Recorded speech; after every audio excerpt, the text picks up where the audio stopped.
এই তো খেলনাটা পেয়ে গেলাম, এখন তাড়াতাড়ি ছোটুকে দিয়ে দিতে লাগবে। মা আমি গোসল করতে যাব। হ্যাঁ হ্যাঁ তাড়াতাড়ি যা। এই যে ছোটু, এই নে তোর খেলনা। আরে মা ধন্যবাদ তোমাকে, এখন তাড়াতাড়ি গোসল করতে যাব। এই তো গামছাটা এখানে রেখে দিলাম। বাহ সঠিক জায়গায় পৌঁছে দেখি, এখন তাড়াতাড়ি কলটা অন করে দি। আরে কি ব্যাপার, রাজু আবার কি করতেছে দেখি তো। রাজু কি করতেছে? এই তো আমি হাতের ফাঁক দিয়ে নিয়ে যাব পানিটা। আরে বাহ আমার হাতে তো লাগতেছে না, অনেক মজা লাগতেছে।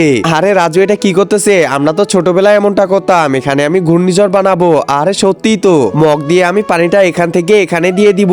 এই তো দিয়ে দিচ্ছি, এবার পানিটা মিক্স করতে লাগবে। আরে আমরা ছোটবেলায় তো এমনই করতাম, ছোটবেলার কথা মনে পড়ে গেল। এরপর আমি একজন মা কতটা আপন হয়ে থাকে যার মানেই তাকে জিজ্ঞাসা করে দেখো। তো দেখা যাক বন্ধুরা, এই মায়ের জন্য কে ভিডিওটিতে লাইক এন্ড সাবস্ক্রাইব করে, আর যারা মাকে ভালোবাসো না তারা ভিডিওটি থেকে দূরে থাকো। বেলুন ফুলাবো। আরে আমরা এমনই করতাম। এরপর আমি চুলগুলো দাঁড়া করে দিব। এই তো দাঁড়া করে দিলাম। বাহ অনেক মজাই লাগতেছে আমাকে।